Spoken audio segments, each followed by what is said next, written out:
As I rush through the university campus, mumbling to myself, "Damn, I'm gonna be late," my heart pounding. Then I catch sight of her, the new librarian, Eve Martin. She stood there, so beautiful, I couldn't keep my eyes off her. Without further thought, I steer off my path and head towards her. That's the day it all started. The day that changed me to who I am today. "Hey there," I managed to say, my breath still ragged. Her smile, wow, it's like a beacon of light in the dimness of the library entrance. "Good morning," she replies. She looks me up and down, and for a moment, I feel like the only person in the world, and what a beautiful voice, so alluring. We exchange pleasantries, and I find myself drawn to her, captivated by her charm.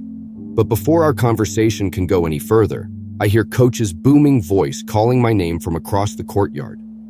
With a nod, I bid Ms. Martin goodbye and rush off to class. But as I turn away, something catches my eye. A stain on her coat, dried up against the light fabric. It looks like blood, but I push the thought aside, telling myself it's just a trick of the light. Throughout the day, I can't shake the memory of Ms. Martin from my mind. Her smile, her presence, and that lingering stain on her coat. I find myself daydreaming about our brief encounter, and I can't help but wonder if there's more to her than meets the eye. After my last class of the day, I gather my books and head to the library with some classmates. As we enter the quiet space, I spot her once again, standing behind the circulation desk. My heart skips a beat as I now have another chance to talk to her. "Hey, it's you again," I say, trying to sound casual as I approach the desk. She looks up, her eyes meeting mine, and I feel a spark and warmth inside me. "Welcome back," she replies. Her voice and her presence make my knees soft. As my classmates scatter to find study spots, I linger near the desk, hoping to strike up a conversation. But as I glance at Ms. Martin, I can't shake the feeling that there's something off about her, hidden beneath the surface. Despite my unease, I find myself drawn to her, unable to resist the pull of her presence. And as I stand there, lost in her gaze, I can't help but wonder what her story is. At the desk, we chatted briefly before I settled with the study session. The topic of conversation inevitably turns to Ms. Martin. I can't help but feel a surge of excitement at the mention of her name, eager to learn more about the woman who has captured my attention. "Wait, that's Eve Martin," one of my classmates, Kevin, remarks, his eyes lighting up with interest. "Yay, she's gorgeous, right?" I reply, unable to hide the admiration in my voice. "I have to get to, I manage to add. But Kevin's expression quickly changes, his tone growing somber as he leans in closer. "No," he says, "you don't understand. Ms. Martin has a past." I scoff, unable to believe what I'm hearing. "Come on, Kevin," Jamie says as she briefly looks up. "Don't we all?" I add. Jamie, with a condescending look, added, "You can't seriously believe those rumors." But Kevin shakes his head. "It's true," he insists. "Ms. Martin was a student at another university a few years back, where some really messed up stuff went down." Intrigued despite myself, I lean in closer, eager to hear more. "What kind of messed up stuff?" "Kevin is just a fanatic. Stop believing his stories." Jamie scoffs before she leaves what she thinks is a nonsense conversation.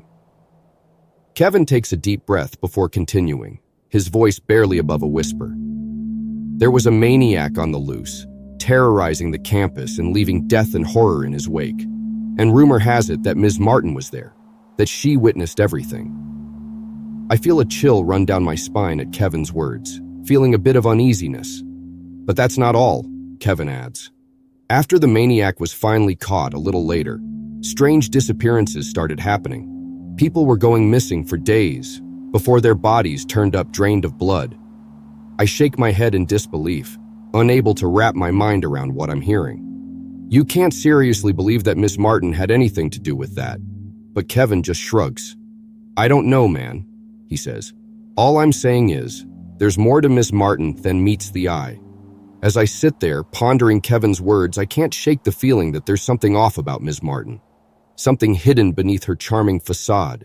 And as much as I try to push the rumors out of my mind, I can't help but wonder if there's some truth to them after all. As Jamie's footsteps faded into the distance and the door clicked shut, I found myself locked in a silent standoff with Ms. Martin. Shortly after, she rose from her seat and strode purposefully toward the exit, A muffled thud came through the room as the door closed behind her, but I dismissed it as inconsequential. With the night casting its shadows, only Kevin, Ms. Martin, and I remained in the library. Ms. Martin returned from her brief excursion, her presence once again shining a light. "So, boys, don't you have anything better to do on a Friday night?" she quipped. Seizing the opportunity for a witty comeback, I retorted, "Boys, we're men." Kevin rolled his eyes at my banter as he began to pack up his stuff. "I'm going to start closing for the night. You should go out and do something fun," Ms. Martin suggested, her tone inviting. Kevin nodded and left, leaving Ms. Martin and me alone in the dimming library. I lingered at her desk, hoping to extend our interaction. As she drew closer, carrying a stack of books, she gently grazed my arm, igniting a tingling sensation in me. "Don't think I haven't noticed," she said. Desperation clawed at me as I wondered if my attraction to her had been so transparent. As she turned away to arrange the books on the desk, my knees went soft. I looked her up and down, noticing her skirt moving up as she leaned over the desk. I couldn't help but notice the graceful curve of her thighs. Despite the scars on her skin, her beauty was undeniable, causing me to overlook the scars. "So," I began, my voice faltering as I coughed lightly, "about that?" But she interrupted me.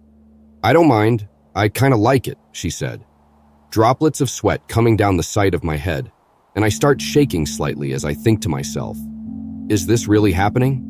She drew closer. I could feel her breath against my lips and her hands on my body.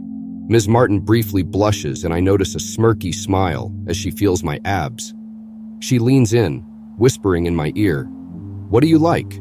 Unable to respond, as I feel her hands move under my shirt and up my chest. "Be at my place in 2 hours," she whispers, slipping a note into my hands before leaving. The writing is slightly smudged and written in red ink. As she grabs her purse and coat, I notice she deliberately lifts her skirt up as she moves out the door, granting me a glimpse of her underwear. I muttered to myself in disbelief as I tried to process what just had happened between me and Ms. Martin. My head spun, and I felt a wave of dizziness wash over me. Leaning heavily on the desk for support, I noticed fresh drops of blood staining one of the pens lying on the table. Despite the unsettling sight, I brushed it off. My mind was racing with thoughts of Ms. Martin and the invitation. I rushed home to shower and prepare for my night with Ms. Martin. As I leave the dorm room, I notice I might have overdone it with the perfume. Damn. I run into Kevin on my way out. "Have you seen Jamie?" he asks me. "No, not since the library," I replied quickly. "I'm sorry, I'm a little busy," I add, trying to move past him. As I leave campus, I notice police cars arriving outside the dorm. What's going on? I wonder. But I brush it off, my mind consumed by thoughts of Miss Martin.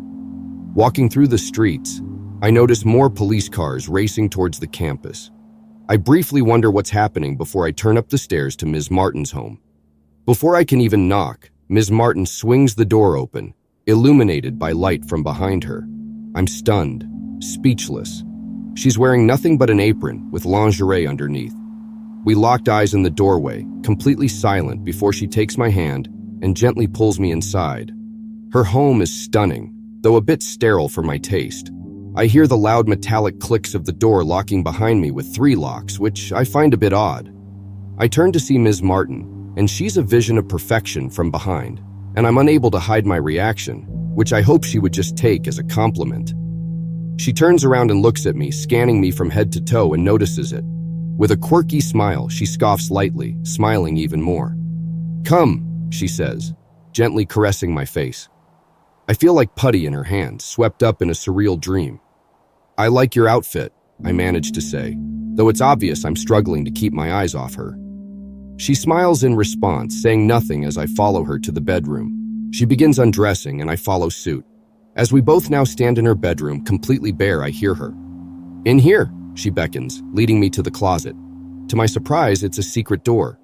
Once inside, she locks the closet, the metallic sound similar to the front door. "Why do you have locks on a closet door?" I ask, my unease growing. "I could see it in your eyes when we first met," she replies cryptically. "You're just like me." Goosebumps prickle my skin. "What?" I start to say before I see it. A tub, enormous and filled with a thick red fluid. "What is this?" I muttered. Ms. Martin comes up behind me. I feel her curves and her warm skin against mine, her touch chilling. It's for us, she says softly. My eyes widen as I realize Jamie is in a cage nearby, connected to tubes, pale and motionless. Ms. Martin explains what happened to her years ago, and the experience that had transformed her into her true self. My unease fades, replaced by a strange calm. Why am I not more terrified? Why am I not running, fighting, doing something? Unable to find an answer, I grab the tubes connected to Jamie, and I pull. A stream of the remaining blood inside Jamie's now lifeless body poured down on us. Then I turn to face Ms. Martin. Ms. Martin, I begin, but she cuts me off. Just Eve, she says. Eve, I respond. And as I embrace her, wrapping my arms around her and pulling her close, we feel like one. The warmth of our bodies pressed against each other, our heartbeats synchronized as we stare into each other's eyes. I like it. That night, Ms. Martin, Eve, changed my life as we bathed in the blood of her victims. That was the night I became a killer,